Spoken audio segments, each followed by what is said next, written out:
Tagaktak ang pawis ni Mang Simon ng mga oras na yon. Nasa isang madilim na bahay siya na tila ba sira-sira ang dingding.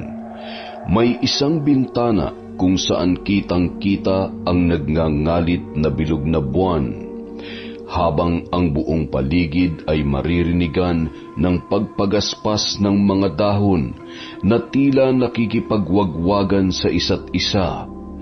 Mahabang pag-alulong ng aso naman ang tila nagpatigil sa ingay ng kapaligiran nung mga oras na yun. Pag-alulong na nagdulot ng pinaka nakakabinging katahimikan sa paligid. Nagunahan ang pagpintig ng puso ni Mang Simon na lalong nagpatulo ng butil-butil na pawis sa kanyang noo. Hindi niya alam kung bakit siya naroroon. Ang alam niya lang, hindi normal ang kanyang nararamdaman. Kanina lamang ay naghahanda siya ng pagkain para sa hapunan ng kanyang pamangking babae at matapos noon ay wala na siyang maalala pa. Bumukas na lamang ang kanyang mga mata nang siya'y nakahiga na sa papag at limitado lamang ang nakikita. Nakaamoy din siya ng tila nakakasukang amoy, para bang nabubulok na laman ng hayop o dili kaya ay malansang basura na hindi mo mawari. Pinagtayuan siya ng balahibo ng mga oras na yon at halos gusto niyang sumuka sa amoy na hindi matanggap ng kanyang sikmura. Isang yabag ang kanyang narinig na papalapit mula sa sulok ng kadiliman. Sino ka? Bakit ka naririto? Kausapin mo ako. Sabihin mo kung anong kailangan mo. Walang pagsagot mula sa taong lumalakad papalapit sa kanya. Ngunit tila ba biglang bumilis ang mga yabag na yon at natulala na lamang ang matanda nang madinig ang boses sa likod ng kanyang tainga. Nakakakilabot ang boses na nagpatayo sa kanyang balahibo. Sino nga ba ako, Simon? Parang pamilyar ang boses mo.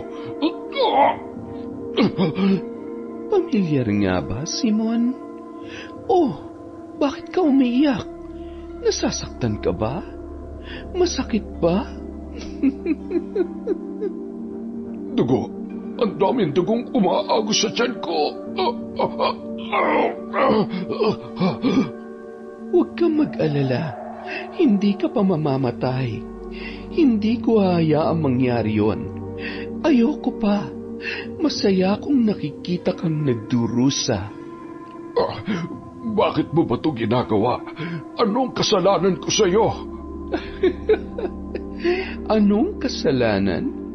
Hindi mo ba talaga alam? O baka naman gusto mong magkwentuhan na lamang tayo? Napakalapit ng misteryosong taong yun sa tabi ni Mang Simon, kaya naman nakaisip siya ng paraan para makalayo. Buong lakas niyang itinulak ang tao na nasa gilid niya at pinilit niyang talunin ang bintana palabas ng kubo na halos isang dipa lang ang layo. Hindi niya alam kung paano niya nagawa yun, basta ang nalalaman niya lamang ay kailangan niyang tumakas para mabuhay. Tumakbo siya ng pagkabilis-bilis. Mabilis na kahit sa kanyang isipan ay nanghihina na siya at tila ba nauubusan na ng dugo. Paika-ika niyang tinahak ang malawak na kapatagan patungo sa kagubatan. Matulin ang kanyang pagtakbo, ngunit wala siyang panama sa humahabol sa kanya. Napasinghap siya nang biglang bumungad sa harapan niya ang taong yun na may hawak na matulis na bagay na ipinangsaksak sa kanya ng makailang beses kanina doon sa kubo. Hindi niya maaninag ang mukha nito dahil madilim noong gabing yun. Kitang-kita ni Mang Simon ang muling paglapit nito sa kanya, ngunit sa pagkakataong yun, kahit anong hakbang ang gawin niya palayo ay hindi niya na magawa pa. Para bang nabibingi siya sa tila orasyong Latin na lumalabas sa bibig ng taong kanyang kaharap. Malakas yun sa kanyang pandinig at para bang umaalingaw-ngaw na pumapasok sa kanyang tainga. Ang boses na yon ay mas malalim at mas nakakakilabot. Ipinikit na lamang niya ang kanyang mga mata habang tumutulo ang luha sa kanyang pisngi. Handa na siyang makitlan ng buhay noong mga oras na yon. Ramdam na ramdam niya ang patuloy na pagsaksak at pag-agos ng dugo sa kanyang katawan. Sa pakiwari niya ay nanghihina na siya at tuluyan ng mawawalan ng ulirat. Hindi ka pa pwedeng mamatay, Simon! Hinawakan ng estranghero ang muka ni Mang Simon at pilit na ibinuka ang kanyang bibig. Mayroong usok na lumabas sa bibig ng misteryosong nilalang na pumasok naman sa bibig ni Mang Simon. Hinang-hina na siya na para bang mawawalan na ng malay habang siya ay nakatayo. Kaya naman hinawakan siya nito ng pagkahigpit-higpit na lalong nagpahirap sa kanyang paghinga. Tulong! Tulungan niyo ako! Chong! Gising! Binabangungot po kayo! Habol hiningang napabangon si Mang Simon mula sa kanyang pagkakahiga. Parang totoong-totoo ang panaginip na yon. Kinapa niya ang kanyang tiyan na punong-puno ng sugat sa kanyang panaginip, pero wala naman siyang nakita kahit isa. Ramdam pa rin niya ang sakit, hapdi at pagkahapo, ngunit wala naman itong kahit na anong nakikitang bakas na mayroong nanakit sa kanya. Chong, ayos lang po ba kayo? Nag-aalala na po ako sa inyo. Lagi na lamang po kayong binabangungot. Parang totoong-totoo yun, Lena. Panaginip lamang po yun. Walang panaginip na totoo. Ito po ang tubig. Uminom po muna kayo.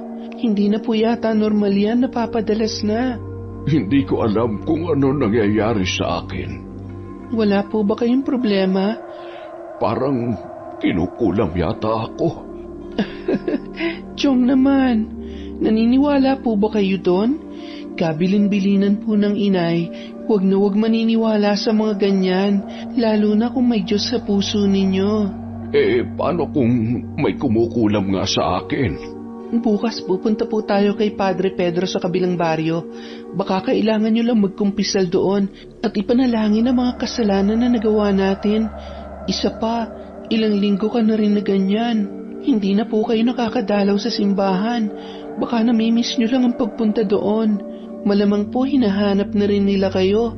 Pabalik-balik po sila sa pagpunta sa akin para itanong kung kailan kayo babalik sa simbahan. Kailangan ko na naman magkumpisal.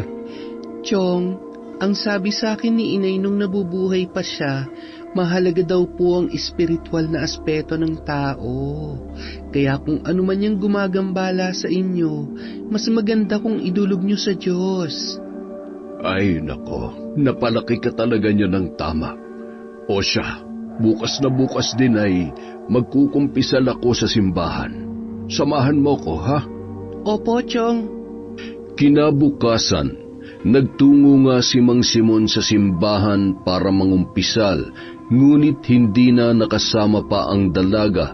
Masama ang kanyang pakiramdam dahil sa kanyang buwanang dalaw. Matapos mangumpisal, napagdesisyonan ng matanda na tumuloy sa kilalang manggagamot sa kabilang baryo. Malaki ang hinala niya na nakukulam talaga siya. Tama ang hinala mo. Mayroong kumukulam sa'yo. Mayroon ka bang nakaalitan? Ano po ang dapat kong gawin para matigil na ang pangkukulam sa akin? Magbabayad po ako kahit magkano. Pagalingin niyo lamang ako. Akin na yung mga kamay mo, Simon. Nakikita mo ba yan? Hindi pantay ang mga hinliliit mo. Siguradong sigurado ko na nakukulam ka nga. Nakikita mo ba itong kapirasong kahoy na ito? Oorasyonan ko lamang ito para makausap ko ang taong may lihim na galit sa'yo. Nakahanda ka na ba? Tumango lamang si Mang Simon, bilang pagsagot sa tanong na yon ng manggagamot. Malaki ang tiwala niyang ito na ang tatapos sa ilang linggo niyang paghihirap. Hindi na siya makatulog ng maayos at lagi na lamang siyang parang nahahapo. Hindi na rin naaalis ang mga bangungot niya gabi-gabi at ang ubo niyang paulit-ulit na nagpapahirap sa kanya sa paghinga. Sa pakiramdam ng matanda ay inuunti-unti na siya ng taong may galit sa kanya, na para bang ikinatutuwa nito na nahihirapan siyang iraos ang araw-araw niyang pamumuhay dahil sa kanyang karamdaman. Nauubos na rin ang dahon ng mga halamang kinukunan niya para gawing tsaa na panggamot sa sakit na kanyang nararamdaman. Halos lahat ng mga doktor ay nalapitan niya na rin upang magpatingin. Walang dalubhasa ang nakakita ng totoong karamdaman ni Mang Simon, kaya siguradong sigurado siya na hindi pangkaraniwang sakit ang gumagambala sa kanya. Malakas na sumigaw ang matanda nang hinawakan ng manggagamot ang kanyang mga daliri. Ang sakit! Aray ko! Taga saan ka? Ayoko na! Ang sakit! Sagutin mo ang tanong ko. Taga saan ka? Aray ko! Tama na! Hindi ko na kaya! Aray! Kita mo kung anong ginagawa mo dito sa tao? Masakit, hindi ba? Nararamdaman mo na. Tanggalin mo ito sa kanya. Tama na. Suko na ako. Masakit. Itigil mo na yan.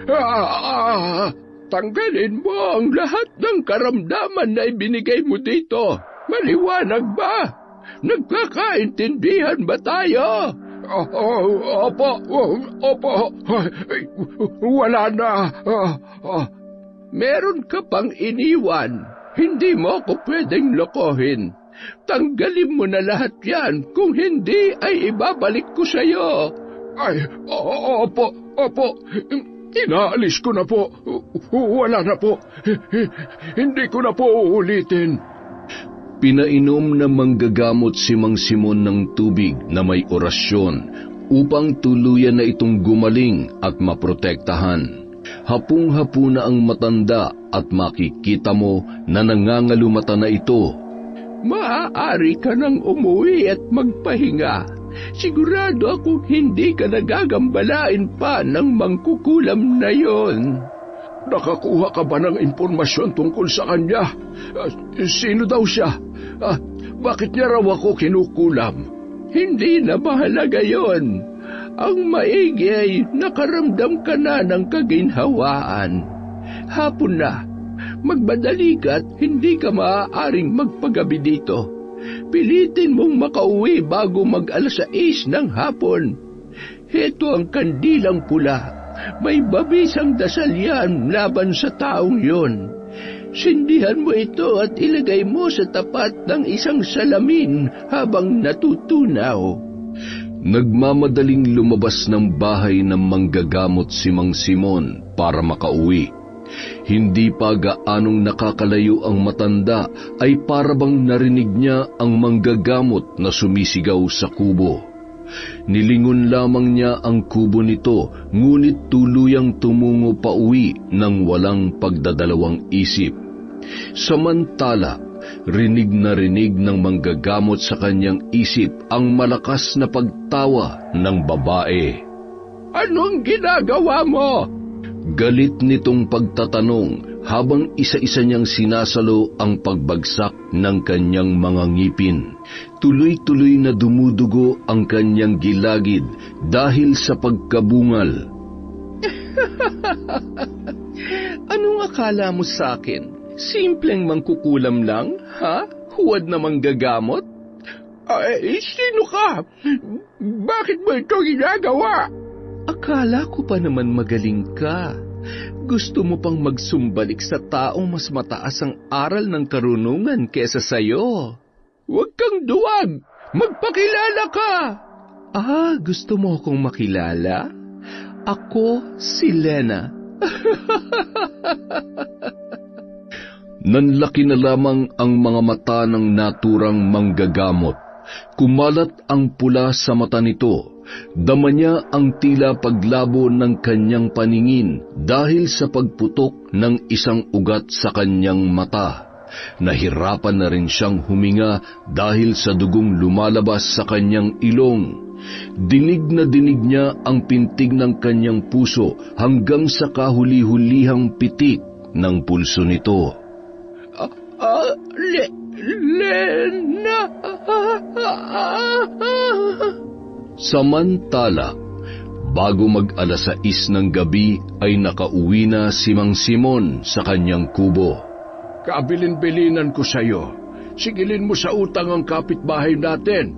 Hindi sa lahat ng panahon, Lena, kailangan mong maging mabait. Dapat ay stricto ka din sa mga bagay-bagay. Pasensya na po. Napasarap lang din po ang tulog ko. Huwag po kayo mag-alala. Bukas na bukas po ay maniningil na po ako, tiyo. O siya, sige. Ikuha mo ko ng 50 pesos sa kwarto. Bibili ako ng suka dyan sa katabing tindahan. Lumabas ng mabilisan ang matanda at humahangos na bumalik kasama ang may-ari ng tindahan. Lena, bukas na bukas din ay ipapadala kita sa kabilang bayan. Ha? Bakit po, tiyo? Yung mga batang katulad mo raw ang binibiktima ng mambabarang. Mga kaedad mo, yung mga kaklase mong sakristan sa kabilang baryo, isa-isa nang binibiktima. Salot talaga yung mga mangkukulam at mga mambabarang na yan. Patawarin sana ang kanilang kaluluwa. Hindi makapagsalita si Lena sa kanyang narinig mula sa kanyang tiyuhin. Nanatili siyang tahimik nang biglang magsalita ang kanilang kapitbahay na may halong pag-aalala. Yung anak ng isang kakilala namin, ayun, bigla-bigla ba namang nalagas ang buhok at para bang namaligno dahil nag-iba ang kanyang muka. Hindi na kulam yun, barang na yun. Lagi nga daw balisa yung batang yon. Madalas nakasama yun ni Erwin. Nako, napakaganda pa namang bata. Balita ko 4 na sa grupo nila ang halos sabay-sabay na nagkasakit. Yung dalawa ay dinala na sa ospital nung nakaraang gabi at etong si Erwin, ang tila malala. Para daw nagkabutas-butas ang katawan at nauuka ang balat sa sugat. Lagi daw nagpupumalahaw kapag sasapit na ang alas 6 ng gabi. Kinikilabutan talaga ako. Kaya ikaw, Lena, mag-iingat ka, ha? Pabili po. O siya, mauuna na ako at nandito na naman pala itong makulit na si Atong. Yang batang yan, laging bukang bibig na kilala daw niya si Lolong. Wala namang naniniwala sa kanya. Sige, pagbibilhan ko na muna. May kilalang manggagamot si Atong? Abay, hindi lang basta-basta manggagamot yung si Lolong. Siya ang pinakamagaling. Pero huwag mong paniniwalaan yan. Matagal nang wala si Lolong dito sa lugar natin. Nasaan na po siya, Chong? Ay nako, walang nakakaalam. Ihanda mo na mga gamit mo at bukas na bukas din ay luluwas ka na. Kinabukasan, isang malalim na buntong hininga ang nailabas ni Lena matapos nitong makaupo sa loob ng bus.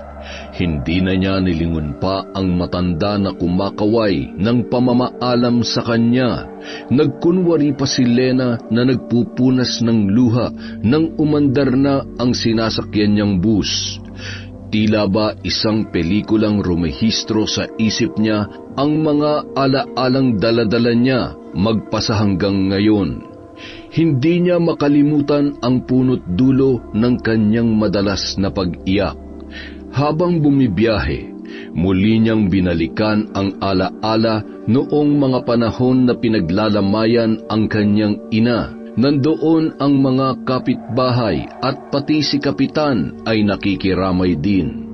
Kaliwat kanan ang kumakausap kay Lena para pakalmahin ang lungkot na nararamdaman niya nung mga oras na yun. Yun din ang panahon na parang dumadaan lang sa kanya ang mga tao at wala sa isip niya ang mga nangyayari.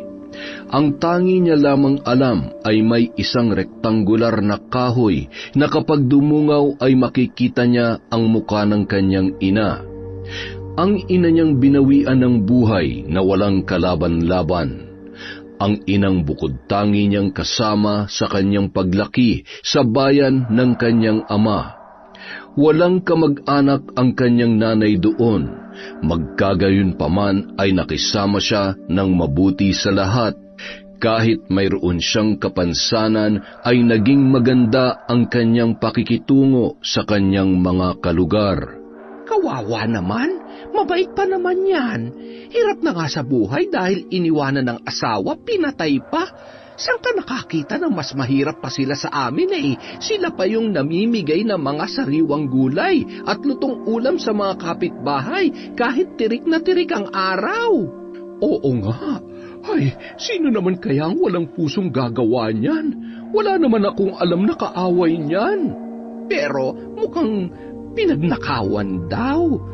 At ano naman ang nanakawin sa kanila? Abay, malay ko. Malay ba natin kung may naitatagong yaman yan? Nasa ganoong tagpo sila nang di nila namamalayan na narinig ng buo ni Lena ang bulong-bulungan ng mga tsismosang kapitbahay. Hindi na siya nakapagtimpi pa at tumayo na ito at dumako sa likod ng bahay. Doon ay umiyak siya ng umiyak. Sinisisi niya ang kanyang sarili dahil kung nagkataon na nakauwi siya ng mas maaga, baka nasagip pa niya ang buhay ng kanyang ina. Pumasok sa isip ni Lena ang mga kaklaseng sina Erwin at ang barkada nitong dahilan ng pagkalate niya sa pag-uwi. Itinago kasi ng mga ito ang kanyang bag at mga gamit. Pinagpasapasahan pa na parang bola.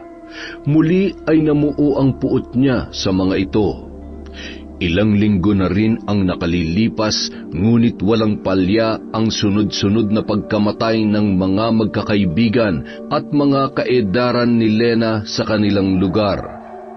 Halos araw-araw may isinusugod na tao sa ospital, manggagamot at mga antingero. Para bang may isang virus na nakamamatay ang lumaganap sa kanilang lugar at di nila malaman kung anong mabisang pamuksa ang maaari nilang gamitin para labanan yon. Takot na rin at isa-isa nang sumusuko ang iba pang mga manggagamot at antingerong nagtatangkang kumalaban sa pangungulam at pambabarang ng nasabing salot. Masyado daw malakas ang kapangyarihang aral ng mambabarang, kaya takot silang manggamot lalo pa at ang mga sumubok ay nangamatay na lahat. Binalot ang buong baryo ng takot at pangingilag na sila mismo ay ayaw nang lumabas pa ng kani-kanilang mga bahay dahil sa takot na baka mabiktima sila ng mapaminsalang mambabarang. Ay, Atong, ikaw na bata ka. Mag-aalas 6 na pag-alagala ka pa din. Siya, umuwi ka na. Ayoko pa pong umuwi, naglalaro pa po ako Matigas talaga ang ulo mo no? Gusto mo atang mahagip ng mangkukulam dyan. Hindi po ako takot sa mangkukulam. Meron pong manggagamot sa akin. Ubus na ang mga manggagamot dito sa atin at naduwag na ang mga taga-ibang lugar. Lalo na nung malaman nilang nanggaling dito sa atin ang mangkukulam at mambabarang. Kilala niyo po ba yung antingerong si Lolong? Natigagal ang mga matatanda na naroon sa kanilang narinig. Ang iba pa ay napatigil sa kanilang ginagawa nang marinig ang pangalan na yon. Ang iba naman ay tila sumaya ang muka at nagkaroon ng pag-asa. Paano nga ba nila makakalimutan si Lolong? Isang sikat na antingero sa buong bayan ng Surigao. Kaliwat kanan ang panggagamot niya sa mga tao noong siya ay bata pa.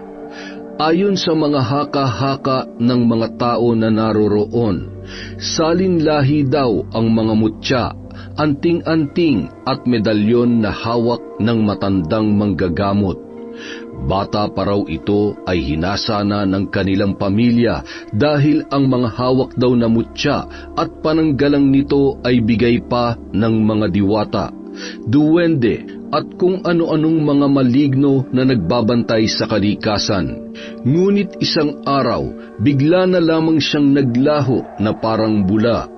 May mga haka-hakang namatay na siya sa pakikipaglaban at ang iba naman ay kinuha na raw ng mga engkanto kaya walang bakas ang pagkawala nito. Ano ka mo, bata? Si Lolong? Tulungan mo ko. Maaari mo ba akong dalhin sa kanya? Parang awa mo na. Ay, teka Mang Simon, huwag niyo po akong hawakan, mukhang hindi pa po kayo naliligo eh.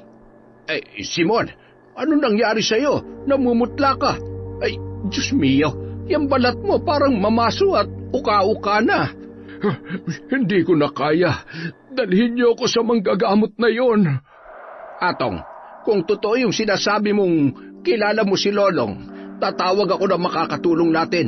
Dalhin natin si Simon kung nasaan siya. Sabi mo, ginagamot ka niya, hindi ba? Ituro mo sa amin ang lugar niya. Pero gabi na po, hindi po ba pinauuwi niyo na ako? Bukas na lang po ng umaga. Ay, naku, ikaw talagang bata ka. Huwag ka na munang umuwi. Kailangan namin ng tulong mo. Pero ano? baka po kasi hindi tayo pansinin ni Mang Lolong eh. Eh, bakit naman? Kasi madumi pong tingnan si Mang Simon. Kita niyo, mukhang di pa naliligo. Maarte po yun si Mang Lolong. Ayaw niya sa mababaho. Kaya pag nagpupunta kami doon, lagi kaming bagong paligo. Dahil kung hindi, nako, sisigawan niya po kami. At kung ano-anong sasabihin sa amin. Ganito pa nga po niya kaming sigawan, oh.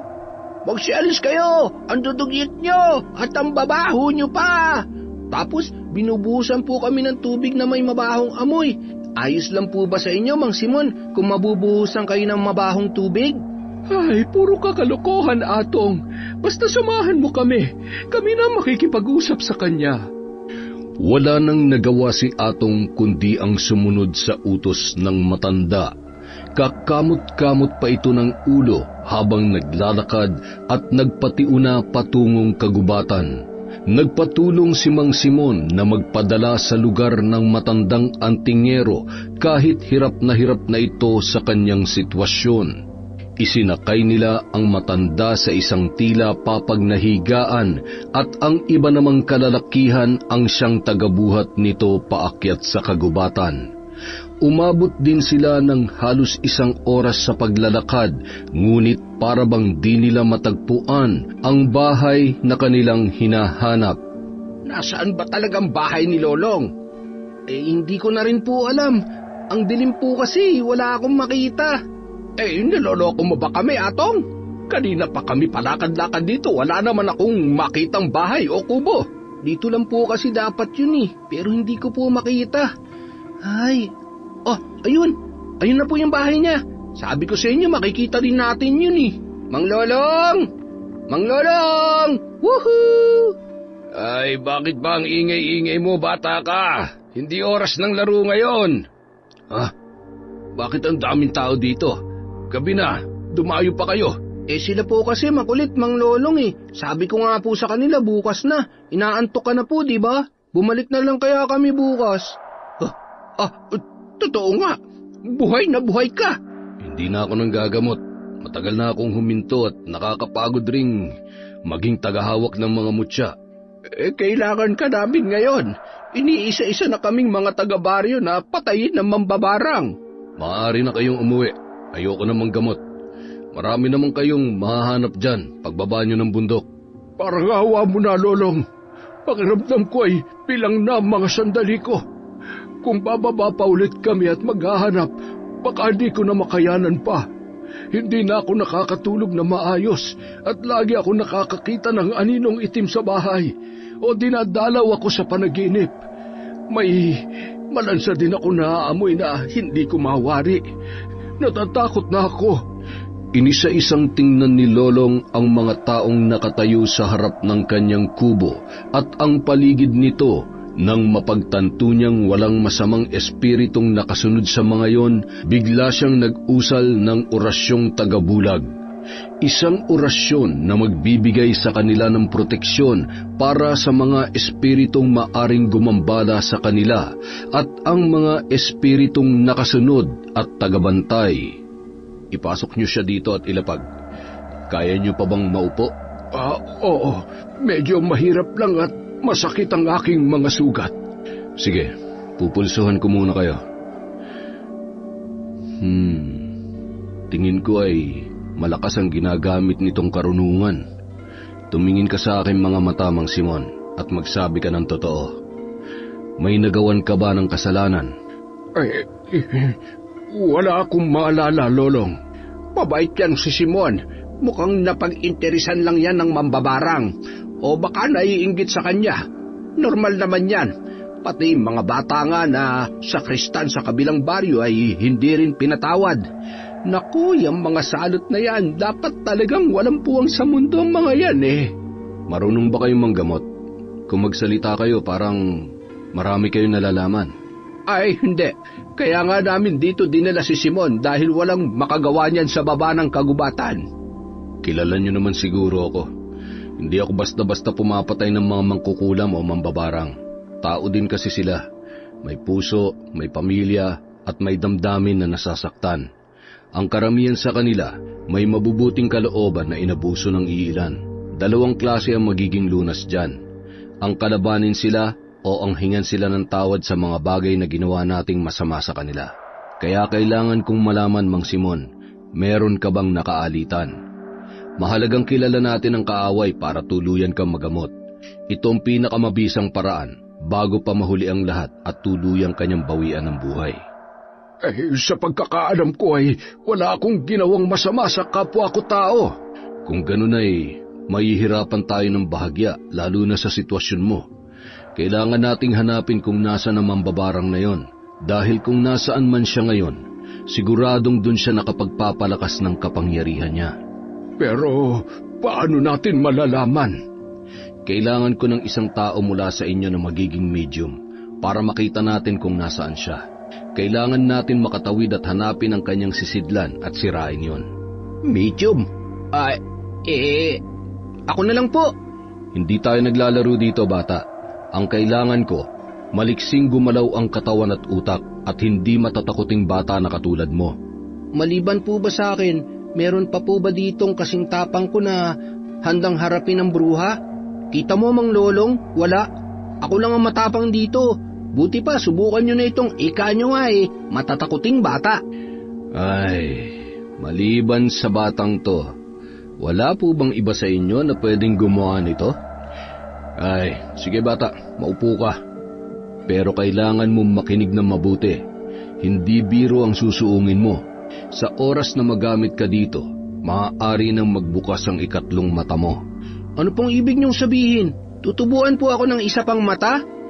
Hindi ka madadagdagan ng mata kasi andyan lang yan sa'yo. Pero posibleng makakita ka ng mga bagay, makaamoy, makaramdam o maging mas sensitibo sa mga bagay na di nararamdaman ng ordinaryong tao. Maaari ka din lapitan ng kung ano-anong maligno o kaluluwa. Matapos nito, oorasyonan kita para isara ng tuluyan ang posibilidad na yon. Naiintindihan mo ba? Opo, pero di po ako takot sa maligno. Sanay na po ako makakita ng mga pangit. Madami po dun sa ibaba. O sige na. Basta, hindi mo pwedeng idilat ang mga mata mo hanggat hindi ko sinasabi. Susunod ka lang sa lahat ng sasabihin ko. Delikado tong gagawin natin kaya siguruhin mong tutok ka. Kapag po dumilat ako ng hindi nyo sinasabi, ano po mangyayari? Tsaka, baka naman po pwedeng yung isang mata idilat ko. Tulad po nito, parang pakindat. Maliligaw ang iyong kaluluwa at hindi ka na makakabalik dito. Maiiwan mo ang katawang lupa mo dito at maaaring pasukin ng ibang kaluluwang ligaw. Parang palabas sa TV. Pipikit na lang po ako. Sabi ko naman sa'yo, di ba? Hindi tayo naglalaro dito. Opo, hindi po ako kikindat. Pangako po yan. Hawakan mo ang aking mga kamay. Ipikit mo ang iyong mga mata at makinig ka sa aking boses. Malaya kang makakapagsalita at sasabihin mo sa akin kung anong lahat ng makikita mo. Wala kang ibang boses na pakikinggan kundi ang akin lamang. Kabisaduhin mo tong mabuti. Opo.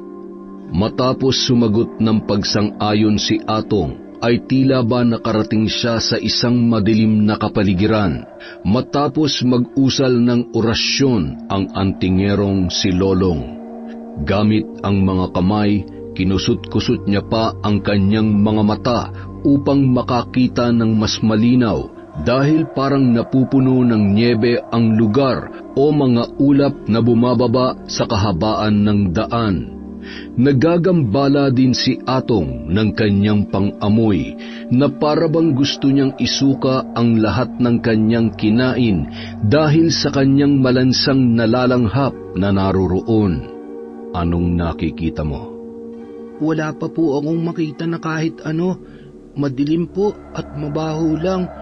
Mas mabaho pa po sa ibinuhos niyong ihi sa akin nung isang araw.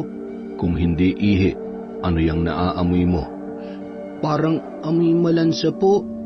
Para bang amoy palengke sa bayan na hindi po nililinis ng siguro mga 2 buwan na. Ayun, may nakikita na po ako. May liwanag banda doon. Pamilyar ka ba sa lugar? Puntahan mo, dahan-dahan. Pasukin mo ang liwanag na yan. May pintuan po at mahabang hagdan pababa. Kulob ang lugar. Mabato po at tahimik. Mukhang walang tao pero may mga kandilang nakasindi. Iba-iba po ang kulay. Nakakalat. May pula, itim, at ang amoy. Mas tumitindi po ang baho. Magdahan-dahan kang bumaba. Pilitin mong maging maingat. Kung malakas ang kapangyarihan ng mambabarang kesa sa akin, siguradong naramdaman ka na niya. Kaya lakasan mo ang loob mo. Manalangin ka ng taimtim habang naglalakad. Hanapin mo ang sisidlan ng mga tau-tauhan niya at basagin mo yon kapag nakita mo. Wala po akong makitang sisidlan, Mang Lolong. Oorasyonan kita. Hihingi tayo ng tulong sa mga mabuting espiritu na nandyan sa paligid. Mang Lolong, may mga yabag na pababa. Nanggagaling po yun dun sa hagdan. Magtago ka. Dali-dali namang nagtago sa gilid ng isang bato si Atong. Ilang sandali pa ang nakalipas. Hindi na naulinigan pa ni Atong ang paglalakad ng mga yun, kaya naman unti-unti na siyang sumilip muli. Nagbabaka sakaling wala na ang mga nilalang, ngunit ikinagulat niyang nakaharap ang mga ito sa kanya habang nakaturo ang isang kamay sa kung saan. Dahan-dahan siyang tumayo at lumabas mula sa kanyang pinagtataguan at bahagyang naglakad patagilid paiwas sa mga taong walang muka. Tinungo niya ang dako paroon kung saan nakaturo ang daliri ng mga kaluluwa. Nanlaki ang kanyang mga mata nang makita ang sunod-sunod na garapon na naroroon. May mga manika sa loob at ang iba naman ay tila may mga buhok na nakabulumbon. Ang mga garapon ay may laman na iba't ibang klaseng insekto. May lamesang mahaba kung saan makikita mo ang isang parang altar na may nakaalay na mga kandila, libro at manikang hubad. Naglakad palapit si Atong sa malaking batong lamesa. Hindi pa man din nakakalapit ang bata sa mga sisidlan ay naramdaman na niya ang pagtayo ng kanyang balahibo at buhok sa ulo. Biglang nag-ingay ang mga nasa loob ng sisidlan na parabang nagdidiwang sa pagdating ng kung sino man. Isang malakas na pagsigaw sa tenga ang nagpatakbo sa kanya sa ilalim ng malaking lamesa. Napabaluktot siya sa pagkakaupo at halos takpan ang kanyang muka ng dahil sa takot. Binulungan ni Atong ang sarili ng paulit-ulit upang magkaroon ng karagdagang lakas ng loob. Kaya mo yan. Nananaginip ka lang. Kaya mo yan. Kailangan ko mag-isip ng mga pwedeng magpapasaya sa akin. Pritong manok, bubble gum, cake, pritong manok na masarap, at saka pritong manok. Nasa ganoon siyang estado ng pagpapakalma sa sarili nang muli siyang naglakas ng loob na idilat ang mga mata sa bandang kaliwang direksyon. Doon niya nalaman na hindi pala siya nag-iisa sa ilalim ng lamesa. Isang batang walang malinaw na muka ang nakatingin sa kanya. Malawak ang pagkakangiti nito na nagdulot ng pamumula at paglaki ng mga mata ni Atong. Dinig na dinig niya ang kalabog ng kanyang dibdib dahil sa nakakatakot na kaluluwang kasakasama niya. Gusto niyang sumigaw ng malakas, ngunit wala siyang sapat na enerhiya para makasigaw at gumalaw. Pakiramdam niya ay inuubos ng mga kakaibang nilalang na nandoon ang kanyang lakas bilang tao. Ang mga paa niya ay parabang nanigas sa pagkakatiklop. Bahagyang itinaas ng kasama niyang bata ang hintuturo nito sa sarili nitong bibig, na tila pinapaalalahanan siyang huwag gumawa ng ingay. Muli niyang itinago ang kanyang muka sa kanyang mga tuhod upang manahimik. Nanalangin siya sa isip na sana ay matapos na ang misyon sa lalong madaling panahon. Akala ni Atong doon na matatapos ang lahat at makakabalik na siya sa realidad matapos niyang dumilat. Ngunit hindi niya inaasahan ang bubulaga sa kanya. Huli ka! Ang bruha! Kitang-kita ni Enzo ang tila nanlilisik na mga mata ng mambabarang na titig sa kanya. Nagtangkang tumakas ang kaluluwang kasakasama niya, ngunit sa isang pag-ihip lang ng may kasamang orasyon ng mambabarang, naglaho ito na parang bula. Dumilat ka, Atong! Bumalik ka na dito! Bilisan mo! Pahingi po akong tubig. Hindi po ako makahinga na maayos. Magmadali kayo. Bigyan niyo ng tubig ang bata. Babae po. Babae po ang mambabarang. Nakilala mo? Anong itsura niya? Sabihin mo sa amin at baka makilala ni Mang Simon. Pamilyar po ang mukha niya, pero hindi ko po alam kung saan ko siya nakita. Hindi rin po malinaw sa akin kasi may kadiliman po yung lugar. Mahaba po ang buhok niya at namumula ang mata. Para po siyang... Parang ano? Para pong adik na may sore eyes. Anak ng teteng, bakit kasi bata ang ipinadala natin? At nakita ko po ang mga sisidlan. Madami po. Sobrang dami po. Loko kang mambabarang ka. Uubusin mo talaga mga tao sa baryo, ha? Kayo na lang munang bahala kay Atong. Dalhin niyo muna siya sa kwarto at pagpahingahin niyo. Tiyak ko na pagod yan.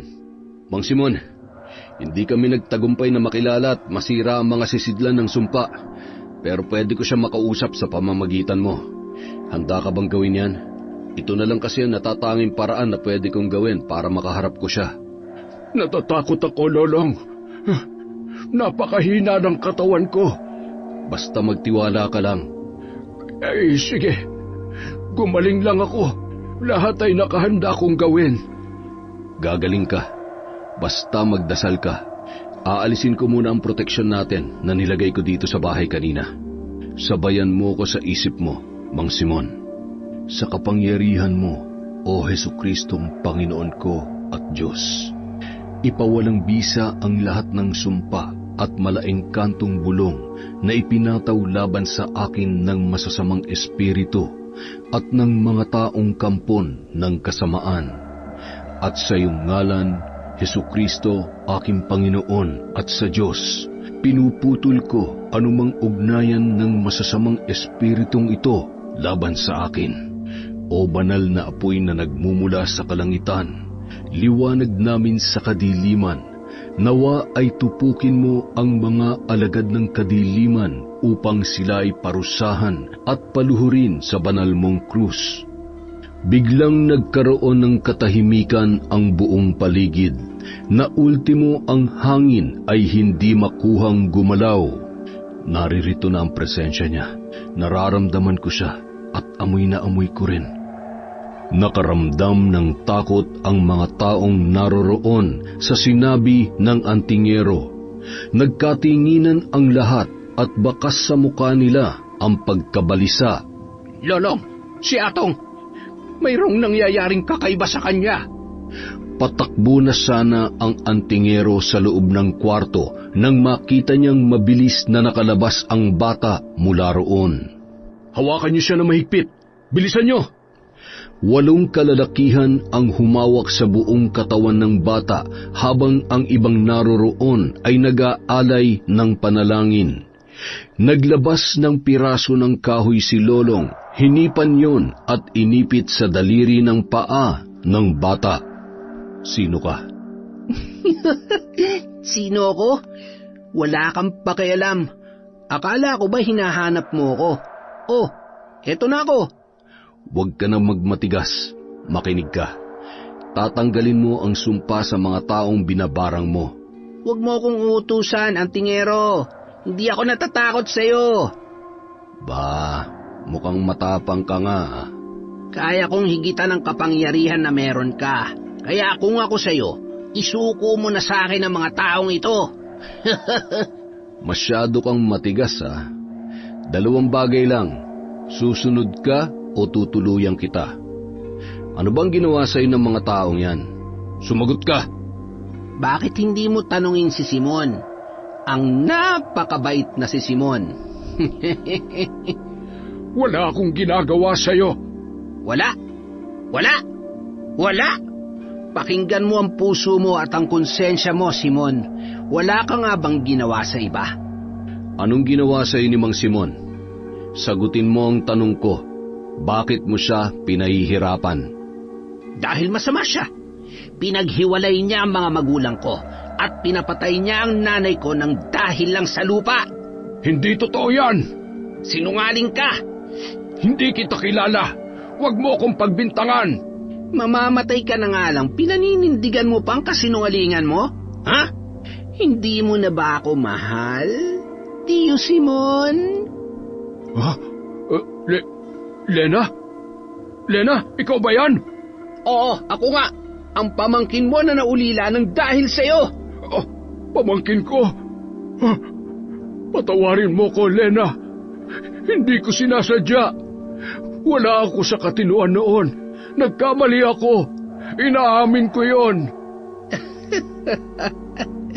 Walang kapatawaran ang ginawa mo, Simon. Sinira mo ang buhay ko. Inulila mo ako. Anong akala mo sa akin? Umamin ka lang sa kasalanan mo, amanos na tayo? Mata sa mata, ngipin sa ngipin. Hindi ako titigil hanggat hindi ko nakukuha ang hustisya para sa nanay ko. Makinig kang mabuti, Lena. Babawiin mo ang ibinigay mo. Wala akong babawiin, antingero. Lalabanan kita kahit mamatay pa ako. Mga mutya mo laban sa itim na karunungan. Ilang beses pang hinipan ng paulit-ulit ni Lolong ang kapirasong kahoy na naroroon at muling dinugtungan ng mga ito ng iba't ibang orasyon, ngunit nakawala na sa kanya ang mambabarang. Masyadong malakas ang karunungang taglay ng pamangkin mo. Matagal na ito nag-aaral. Bakit mo ba nagawa yon? Hindi pa man nakakasagot si Mang Simon sa tanong na yon, ay sumigaw na ito sa sakit. Ramdam niyang parang may kumukutkot sa kanyang balat na nagmumula sa loob ng kanyang laman na gustong lumabas. Tumakbo palabas ng bahay si Mang Simon na nagsisisigaw dahil sa sakit kahit nanghihina na. Sinundan naman ito ng mga tao na hindi rin makapaniwala sa ginawa ni Mang Simon sa sariling pamangkin. Nang makalabas ng gubat ay doon nagsisigaw at tinatawag ang pangalan ni Lena. Oo na, Lena. Isinusuko ko na ang sarili ko sa iyo. Patayin mo na ako ngayon. Huwag mo na akong unti-untiin. Hindi ko na kaya. Tuluyan mo na ako. Parang awa mo na, Lena. Tapusin mo na ito. Hirap na ako pakiusap. Huwag mo siyang hamunin. Talagang wala siyang planong buhayin ka. Pumasok ka sa bahay at dalhin mo ito sa loob. Ano ito? Proteksyon. Isang libreto ng orasyon. Sa loob niyan merong dasal na pwede mong iusal. Ituloy-tuloy mo lang ang pagdarasal hanggang maalis ang pananakit ng katawan mo. Pumasok ka na sa loob, dali! At mabilis na tumalima si Mang Simon kasama ang iba pang naroroon, habang si Lolong naman ay nakikiramdam. Naandito ang sugo ng mambabarang para magbantay. Pinilit niyang inaalam kung nasaan ito nakapwesto. Nag-anyong ibon ang sugo na yun. Makatsyempo lamang si Lolong ay mamamarkahan niya ito ng orasyon para malaman kung saan ito uuwi. Umikot-ikot pa si Lolong sa kabuuan ng bakuran. Huminto ang antingero sa harap ng isang punong mangga at doon ay nakita niya ang itim na ibon. Daglian niya itong itinuro at nag-usal siya ng orasyon. Nagmamadaling lumipad ang ibon na para ba itong napapaso mula sa puno. Mahanap din kita sa pamamagitan ng iyong alaga. Hintayin mo lang ako, Lena. Samantala, titig na titig naman si Lena sa lamesa. Nandoon ang manika at larawan ng kanyang tiyo Simon. May iilang maliliit na rebulto na gawa sa kahoy at ang iba ay sa bato. May mga nakasinding kandila na nagbibigay liwanag kung saan siya nag-oorasyon. May libreta din itong kasama at nandoon din ang itim na libro ng karunungan na nakapatong sa pulang tela. Hinawi ni Lena ang buhok niyang mahaba na halatang nagdikit-dikit na dahil sa pawis at dumi. Huminto ka na sa panggagamot pero bumalik ka ulit para kalabanin ako. Anong gusto mong patunayan?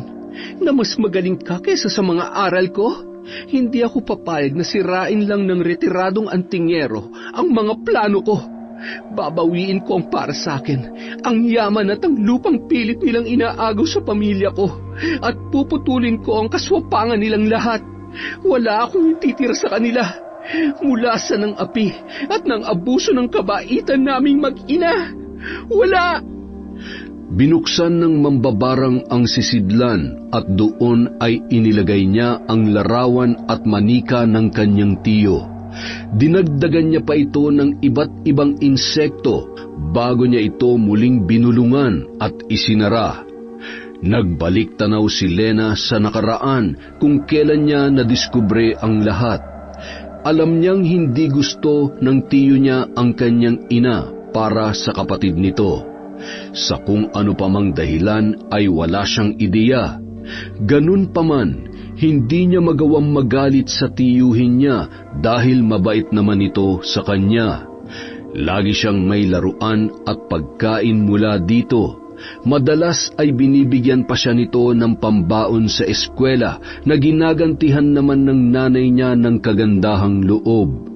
Nagmistula itong pangalawang magulang ni Lena. Ngunit hinding-hindi niya makakalimutan ang dahilan ng pagkamuhi niya rito. Huling lamay ng kanyang ina noon at napakaraming tao ang dumating. Muling sinasariwa ni Lena ang lugar kung saan niya huling nakitang nakahandusay ang ina at naliligo sa sariling dugo. Nasa tagpo siya ng pag-iyak nang may bigla siyang narinig na mga boses sa di kalayuan. Dahan-dahan niyang nilapitan kung saan nanggagaling ang mga boses na yun. Sa pakiwari niya ay may mahalagang pinag-uusapan ang mga taong naroroon. Si Tiyo Simon yan ah. Sino yung kasama niya? Sinundan niya ito nang hindi gumagawa ng ano pamang ingay. Anong ginagawa mo dito? Di ba sabi ko sa'yo, pagkalibing na lang tayo magkita? Akin na muna ang bayad mo. Nasaan na muna yung titulo ng lupa? Sa susunod, matutok ang sumunod sa usapan. Babayaran ka naman eh. Luluwas na ako bukas sa Maynila. Kailangan ko ng pera at ayoko nang magpakita dito sa lugar natin. Mamaya mahuli pa ako dito. Oh, eto na yung titulo ng lupa. Bakit ba kating-katikang makuha yan? Chismoso ka din eh, no? Oh, etong bayad. Kumpleto yan at may dagdag pa. Kaya sige na, umalis ka na. Diyan ka na lang sa gilid dumaan at baka makita ka pa ng pamangking ko. Maghinala pa yon. Bilisan mo, umalis ka na. Ibang klase ka rin, Simon ah. Para lang sa lupa, kaya mo magpapatay ng kamag-anak? Ay, wala akong pakialam. Bayad ka naman para doon. Hindi kasama ang pagkomento mo sa binayaran ko sa'yo. Kaya umalis ka na at siguruhin mong di ka kakanta kahit anong mangyari. Sige na, umalis ka na. Takip-takip ni Lena ang kanyang bibig habang tumutulo ang kanyang luha. Gusto niyang sumigaw ng pagkalakas-lakas para magkaalaman na, pero pinigilan niya ang bugso ng kanyang damdamin. Kitang-kita niyang pumasok ang kanyang tiyuhin at umalis na rin ang lalaking kalmadong-kalmado na parabang walang nangyaring pag-uusap na namagitan sa kanilang dalawa ni Mang Simon. Nanlambot at napatiklop ang mga tuhod ni Lena. Napahagulgol siya sa lupa. Hindi niya matanggap ang kanyang mga narinig. Para bang sasabog ang kanyang ulo sa kanyang natuklasan. Ipinapangako ko, inay, ipaghihiganti kita. Ipaghihiganti kita. Nanumbalik siya sa kasalukuyan at pinunasan ang luhang butil-butil na tumutulo sa kanyang mga mata. Nag-ingay ang mga alaga niyang insekto na tila ba may sinasabing mahalaga sa kanya. Alam kong gutom na kayo. Lalabas kayo ngayon at dadayuhin niyo ang baryo. Lahat ng mga bahay doon ay papasukin niyo. Magpalaganap kayo ng sakit. Kabayaran yan sa pakikialam nila sa atin. At ang antingerong si Lolong, ako ang bahala sa kanya.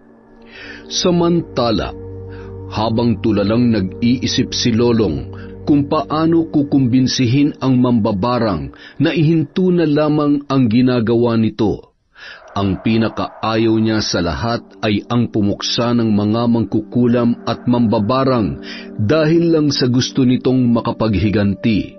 Ilang beses din siyang nanalangin na sana ay hindi kamatayan ang piliin nito sa mga kamay niya. Nilabas niya sa ilalim ng kanyang kama ang isang lalagyan ng mga gamit noong panahong aktibo pa siya sa panggagamot.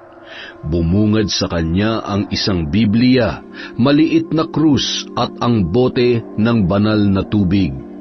May mga mutya, medalyon at mga anting-anting na naroroon din. Kinuha niya ang mga yun at isinuot sa katawan isa-isa. Ang iba naman ay inilagay sa daladala niyang maliit na bag. Nagsaboy rin siya ng asin sa buong kabahayan at nag-usal ng dasal para protektahan ang mga taong naroroon bago siya tuluyang umalis papunta sa kanyang paroroonan at nagbilin na kahit ano pa mang mangyari ay hindi sila dapat lumabas hanggat walang Lolong na bumabalik doon, mapapisikal man o kaluluwa. Mananalangin kami makabalik ka na maayos dito, Lolong. Hihintayin ka namin. Salamat. Tandaan niyo, sa oras na lumabas ako dito, hindi ako makakabalik kaagad. Kapag may kumatok dito at gumaya ng boses ng kung sino o mga mahal niyo sa buhay, wag na wag niyong pagbubuksan. Sigurado akong babalikan kayo ni Lena. Lumabas na ng tuluyan ang antingero at walang lingon-lingon na naglakad patungo sa paroroonan. Nasa kalagitnaan na siya ng kagubatan nang biglang may tumusok sa kanyang puso na nagdulot sa kanya ng mahirap na paghinga. Batid niyang hindi ito normal na sakit gaya ng iniisip ng iba. May dasal na ibinibigay sa kanya ang mambabarang at siguradong sigurado siya na kung hindi niya makakaharap at matatalo ang naturang nilalang sa loob ng 24 na oras ay ikamamatay niya yun. Halos mamilipit si Lolong sa nadaramang sakit at nagpagulong-gulong sa lupa.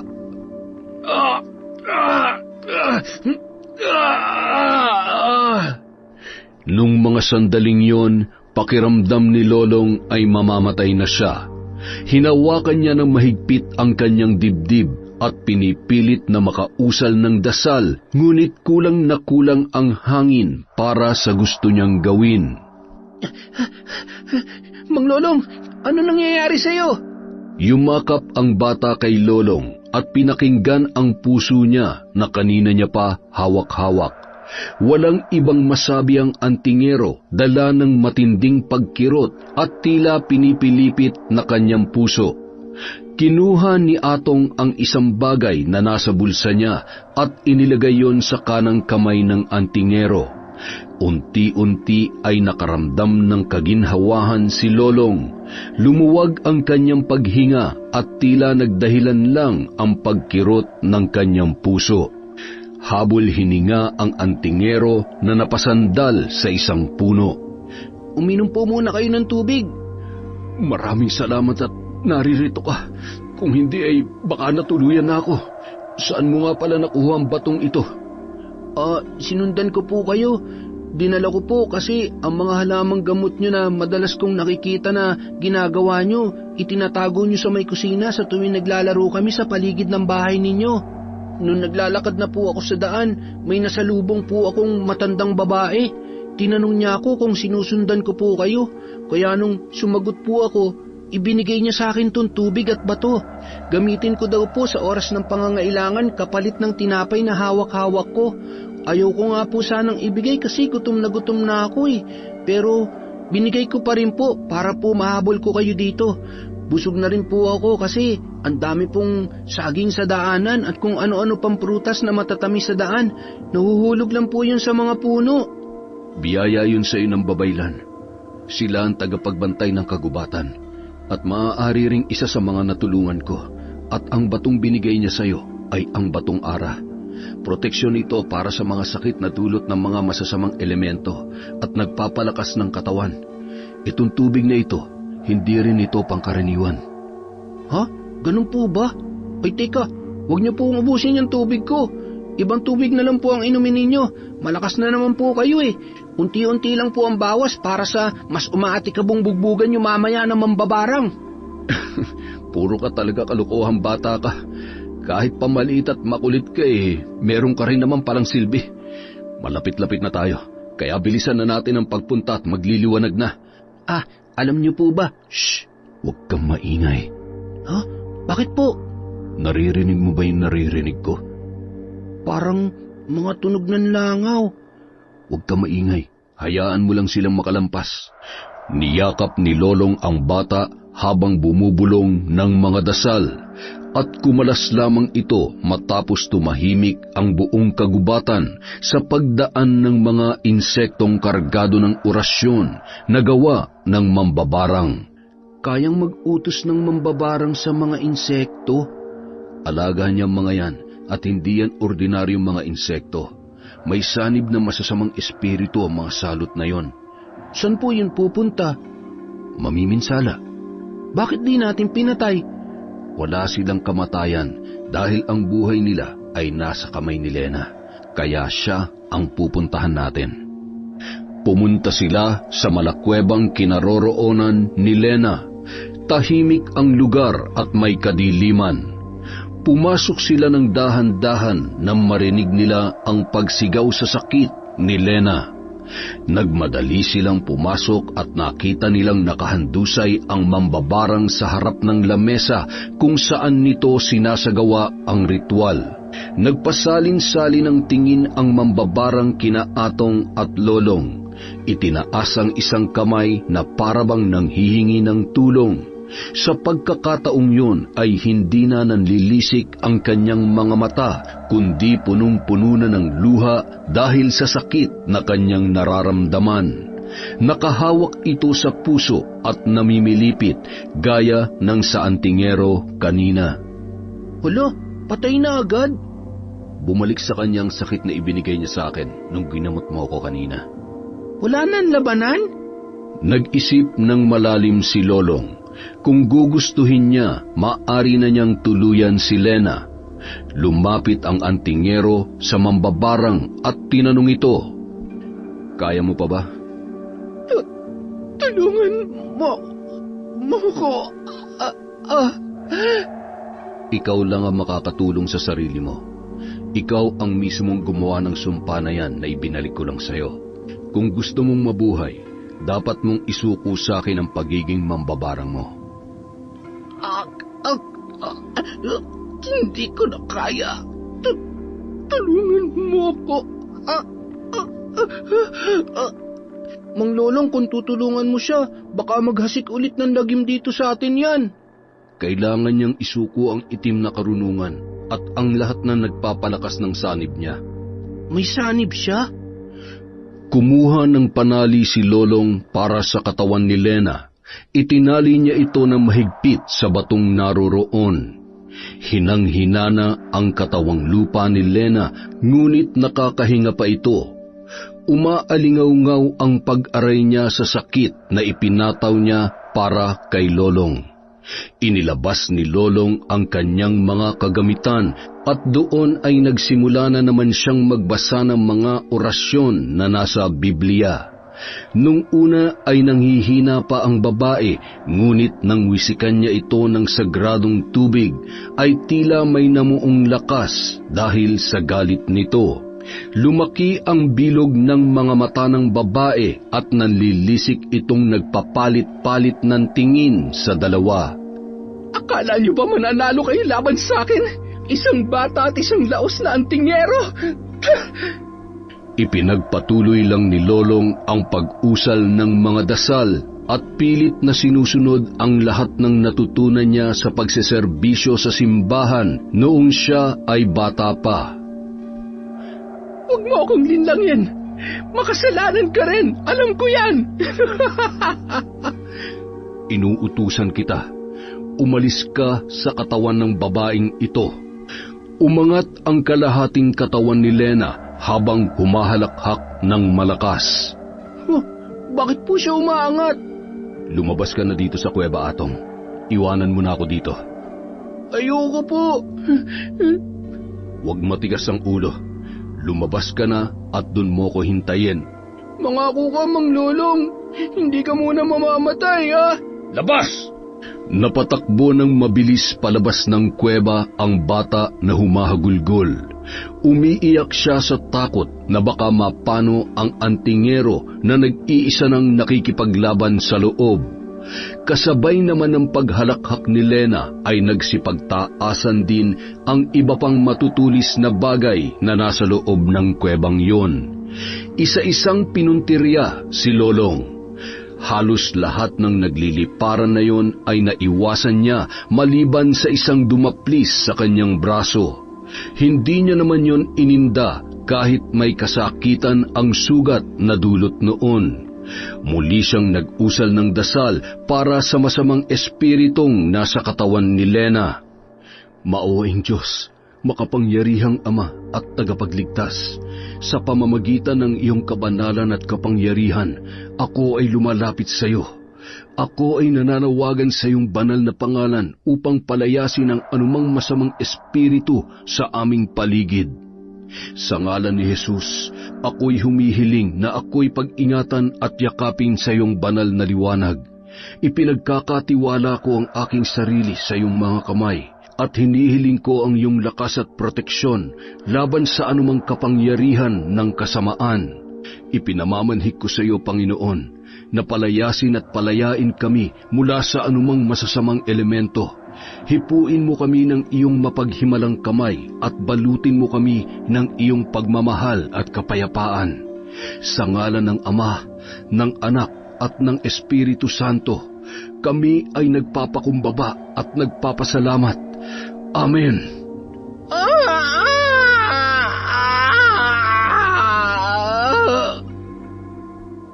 Matapos ang mahabang pagsigaw na yon, ay ang siyang paglabas din ng tila grupo ng maliliit na insekto, kasabay ng isang maitim na usok sa kanyang bibig. Matapos noon ay nawalan na ito ng malay at tuluyan ng bumaba ang kalahating katawan nito sa lupa na kanina ay nakalutang na. Patuloy ang pagwisik ng banal na tubig na tangan-tangan ng antingero kanina pa. Hinang-hina na si Lolong nang siya ay lumabas sa kuweba. Atong, O, Tatay Lolong! Sabik na yumakap ang bata sa naturang antingero na ginantihan din naman ni Lolong. Natuwa siya sa pagtawag ng batang paslit, ni minsan kasi ay walang tumawag sa kanya ng tatay. Ang galing-galing niyo po. Inuto mo pa ako. Halika, samahan mo ako sa loob. Kailangan ko ng galing mo dito. Ano pong gagawin natin? Babasagin natin lahat ng sisidlan na may sumpa. Wow! Kayang-kaya ko yan! At binasag na nga nila isa-isa ang mga sisidlan na nandoon at wala ni isa mang itinira at hinintay nilang magising ang dalagang si Lena. Ilang oras pa ang lumipas bago pa nila makitang gumising ang dalaga. Maaliwalas na ang muka nito. Ha? May sugat po kayo? Daplis lang yan. Hayaan mo na't okay lang naman ako. Pasensya na po sa lahat ng nagawa ko. Hindi ka dapat sa akin humingi ng pasensya, kundi sa mga taga-baryo. Wala na rin po akong mukhang maihaharap sa kanila. Hindi ko na po magagawang manghingi ng kapatawaran sa mga taga-baryo. Sising-sisi po ako sa nangyari. Ngayon na normal na ang lahat, hindi ko alam kung saan na ako pupunta. Walang pagsisisi na nauuna, Lena. Lahat ng pagsisisi ay nangyayari sa huli. Pero may paraan para walang pagsisihan. Ito ay ang gumawa ng tama sa una pa lang. Wala talagang magandang naidudulot ang pagganti sa kapwa. Dahil ang totoo, ang pinakamagandang ganti ay ang maging mabuti pa rin sa kabila ng lahat. May Diyos na nakakakita ng lahat ng pagtitiis mo at mayroon din namang kadiliman na nagmamasid sa iyo. Nasa iyo na lang kung mananatili kang maniwala sa Diyos o sasamahan ng kasamaan sa tatahakin mong desisyon sa buhay. Hindi ko na po alam kung saan ako pupunta. Hindi na ako makakabalik sa tiyo ko. Hindi ko na rin matitiis pang kutsain ako ng mga kapitbahay namin, lalo na ngayon na alam na nilang akong gumawa ng lahat ng ito. Hindi mo na kailangan bumalik dito. Layuan mo na ang lugar na ito. Sa gawing itaas ng bundok, may kilala akong pamilya na manggagamot. Dumadayo sila sa iba't ibang lugar para manggamot at gumawa ng mga gamot para sa iba't ibang karamdaman. Siguradong matutulungan mo sila at matutulungan ka rin nila para magbago. Paano po ang itim na karunungan na ipinamana pa sa akin ng nanay ko? Hindi mo na maaaring kunin yan. Kailangan kong sunugin ang aklat dahil konektado pa rin yan sa'yo. Baka bumalik ulit ang lahat ng kakayahan mo kapag napasayo ulit ang librong ito. Naiintindihan ko po. Alam kong malungkot kang mawawala sa iyo ang isang aklat na ibinilin sa iyo ng iyong ina, pero kailangan mong panindigan ang tama. Sinimulan ng sunugin ni na Atong ang sisidlan at tau-tauhan kasama ng mga gamit sa nangyaring pagriritual. Hinatid nila si Lena sa itaas ng bundok kung saan nagsasanay ang pamilyang pinatutungkulan ni Lolong. Tahimik ang lugar at talaga namang mabait ang pamilyang yun. Sa kabila ng lahat, buong galak nilang tinanggap si Lena. Alam nilang malaki ang responsibilidad na nakaatang sa kanila sa pagbabagong buhay ng dalaga at tinatanggap nila ang hamon na yun. Samantala, bumalik naman sina Atong at Lolong sa kubo at doon ay nakita nilang hinihintay sila ng mga taga-baryo. Nagsigawan ang mga taong nakakita na nagtagumpay silang bumalik. Binuhat nila ang batang si Atong at halos ihagis ng paulit-ulit sa hangin. Huwag po! Bitawan niyo po ako! Ibaba niyo ako! Huwag niyo na po akong ihagis! Nahihilo po ako! Baka po masuka ako niyan! Naiwan namang tatawa-tawa si Lolong sa reaksyon ng batang alalay. Masaya naman ang lahat nang makita nilang papalapit ang matandang si Mang Simon. Utang ko sa inyong lahat ang buhay ko. Maraming salamat. Maluhaluhang turan ng matanda. Tiningnan niya isa-isa ang mga mukha ng kababaryo niya at garalgal na nagsalita. Patawarin niyo ako. Patawarin niyo ako kasi naging makasarili ako. Patawarin niyo ako kasi kahaman ako at masama ang aking ugali. Hindi ko alam kung ano nangyari sa pamangkin ko, pero alam ko na ako ang punot dulo ng lahat ng yon. Sana'y napatawad niyo na si Lena kung nasaan man siya ngayon, at sana'y mapatawad ko ang sarili ko. Pagbaba natin ay kusa akong susuko sa mga otoridad. Huling pakiusap na lang sa inyo, mga kabaryo ko. Ipagdasal niyo sana ako na sana'y magkaroon ako ng mas matibay na pananampalataya habang ako ay nakakulong. Sino ba naman kami para hindi ka patawarin? Makakaasa kang nandito pa rin kami para sa'yo, Simon. Kagaya ng lagi kong sinasabi sa inyo, hindi na ako manggagamot. May katagalan na rin nung tinalikuran ko yan. Kaya pilitin niyo makipagkapwa-tao ng maayos. Kaya nga ako nagpakalayo-layo para hindi na ako magkaroon pa ng kaaway sa buhay ko. Tapos dadayuhin niyo ako rito para makipagtagisan ng karunungan sa mga inaaway niyo dun sa baba. Ako nang humihingi ng tawad sa mga nangyari, Lolong. Pero kung magre-retiro ka, sino naman ang papalit sa'yo? Nagsalitan sila ng tingin sa bawat isa. Nagbulong-bulungan na parabang mas lalong nag-alala sa magiging buhay nila sa ngayon at sa hinaharap. Ang papalit sa akin ay ang siyang pinili ng babaylan. Sabay akbay sa batang si Atong at tinapik-tapik ito sa balikat. Ha? Ako po? Bakit ako? Ayoko na po makipaglaban sa mga mababaho. Para wala nang gulo, magpakabait na po kasi tayong lahat. Ang bata-bata ko pa tapos ipagtatanggol ko po kayong matatanda na ayaw naman magpakabait. Ayaw mo ba na ikaw ang maging bayani namin? Maglalaro na lang po ako dito sa bundok kasama si tatay lolong ko. Mas gusto ko po dito. Tahimik at walang kaaway. Wala pong magugulo. At ginulo-gulo na lamang ni Lolong ang buhok ng bibong si Atong at hindi niya mapigilang buhatin at yakapin ito. Tatay Lolong, ano po yun? Bulong ni Enzo sa antingero.